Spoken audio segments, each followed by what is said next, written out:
The Christmas Village Mystery, a short story by Wayne's universe of bizarre and exotic characters. Mars is a godforsaken place ever since the last group of its planetary survivors was airlifted over to the Earth for safekeeping. Not that the Earth is a safe place to live, mind you, but when compared to the planet Mars in its present state, the Earth must look like nirvana to those poor souls. Well, illusions are illusions, but so the tale goes.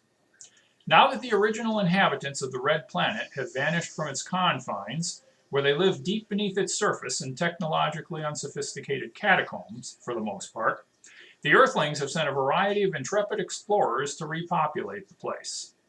Well, sort of. But there is now a McDonald's, a Walmart, and a Santa's workshop, all of which have been placed under a protective synthetic bubble dome near the Sidonian Complex region of Mars. The original idea had been to place the settlement over near the Martian equator, where at least the temperatures are somewhat bearable as compared to the atmospheric conditions elsewhere on the planet, such as on the northern hemisphere of Mars, which is where this new town, known as Christmas Village, is located. But that plan was nixed when the World Congress realized that it would have to spend a few more dollars than expected in order to get the project off the ground, quite literally. The ground in this case being, of course, the Earth's surface. So the mothership was then sent to the Sidonian Complex area instead. And there the new Berg has resided for the past 2 or 3 Earth-based months here in the year 2041 AD. So much for the wonders of space travel. There was also talk during the first days of the proposed project that Halliburton Company, an Earth-based oil conglomerate headquartered in Houston, Texas, would establish a subsidiary. Its dual function would then be 1, to frac drill for potential petrochemical deposits beneath the observable Martian surface, and 2, to prospect for gold, uranium, and other economically exploitable mineral complexes, which would then be mined by subsequent explorers to the Red Planet. And the Halibuts over at Halliburton were supposed to be joined by a cult of Ryuho Okawa's followers from a multinational Earth-based branch of the so-called Science of Happiness Eastern religious movement. But so far, neither the Dick Cheney robots nor the Okawa loonies have secured the necessary financial backing of the world government for their eventual excursion into space. The vagaries of Earth-based law in regard to commerce on Mars has led to the abolishment of the union that once protected the bargaining rights of the McDonald's workers. And since the Walmart cronies have been non-union douchebags from the word go, the only form of collective bargaining on the new planet resides with the Union of Working Elves, local number 001, which is an outcropping of the similar Earth-based union that still exists at the North Pole. However, with the Kringle family's subsequent migration to Mars, their Antarctic affiliate has been reduced to the size of a mere skeleton crew at best. But that's not the real problem. At least not for Detective Sergeant Rod O'Bally Barnock, the head of the Christmas Village Police Department, as it were. For he has a good old-fashioned Red Planet murder on his hands that requires immediate attention. And he has only 1 deputy and 1 phone bank operator at his disposal as he tries to solve this annoyingly perplexing case. "So tell me, Mr. Claus," blurts Sergeant O'Bally Barnock while sniffing uncouthly as he flips open his 3-inch by 5-inch notepad, "when did you discover the body of the deceased?" "Oh, it was last night at around 7:30 p.m., if I recall correctly," said Santa, squinting noticeably over the ridge of his customary wire-rimmed spectacles. "I phoned your office immediately and got a hold of your secretary, Miss Furbush." "Gosh, you folks must work pretty late in the day," Mr. Kringle remarked, as he wandered away from the original subject impishly. "Yeah, well, we're still busy setting things up properly at the home office, Santa," replied the gruff investigator. "Police business can occur any time of the day or night, so we have to be prepared for anything, if you catch my drift." Pursing his lips in mock concern, Kringle then chirped, "Oh, I understand entirely. So let's get back to the matter at hand, shall we? You say that you found the body at 7:30 or so last night. That's all well and good. But who was the little bugger?" "Aw," pouted Santa dreamily. "He was one of my favorite little woodworkers, an elf by the name of Oofy. He was such a quiet guy. What a shame. What a crying shame. What condition did you find the body in? Oh, he was a wee bit blue around the gills, you might say. Poisoning, you think? Yeah, shrugged Santa. Looks like that to me. But then again, I'm no expert. Since we don't have a coroner's office here on Mars, lamented O'Ballybarnock, in all likelihood we'll have to send the body back to Earth if we need to autopsy it.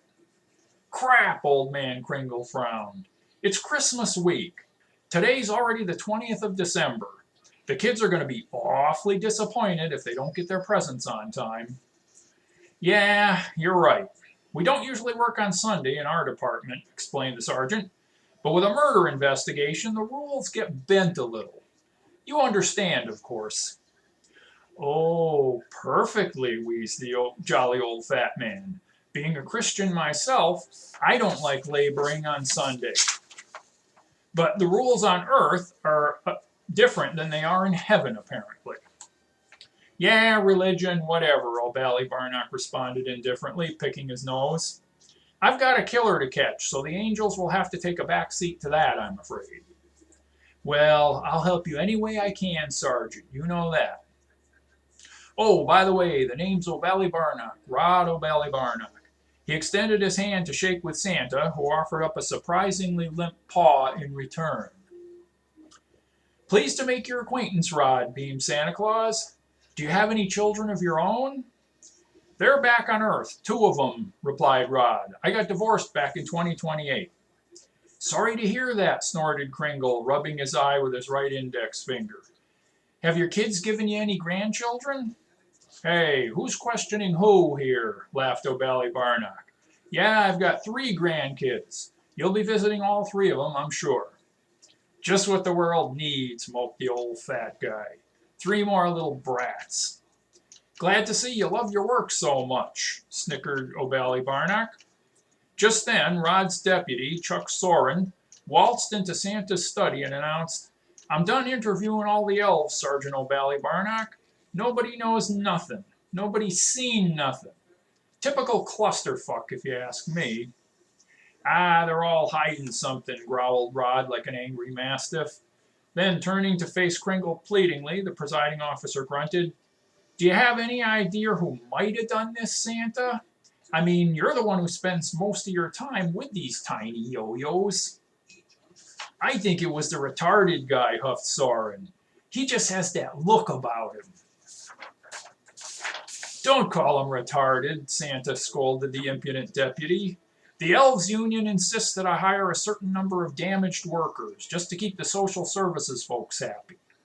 I remember years ago, poor Jennifer Aniston got into a scrape over that when she used the word retarded. Boy, she got reamed royal for doing that. Jennifer Aniston, squeaked O'Ballybarnock. She's got to be 70 if she's a day by now. But it's just the principle of the thing, lipped Santa sanctimoniously. A few moments later, a 16-year-old female elf waddled into the room and planted herself firmly onto Santa's spacious lap. She was grinning broadly as she did so. Hinting at a possible inappropriate relationship between the girl elf and her roly-poly boss, Rod O'Ballybarnock sneered, Does your wife know about this, Kringle? Ho, ho, ho, replied Santa facetiously. Not unless you tell the old warhorse she won't. The girly elf giggled like the dickens while St. Nick bounced her upon his knee gleefully. Then, thinking the whole thing over, O'Ballybarnock said, I'll tell you what. We'll just go ahead and dump Oofy the elf's body in the river. Nobody'll be any the wiser, capiche? There's a river on Mars? Asked Santa incredulously. If there ain't, then we'll dig an irrigation ditch and make one, laughed Rod, lighting a big fat cigar as he said so. What a brilliant idea, boss, grinned Deputy Soren obsequiously. You're a genius.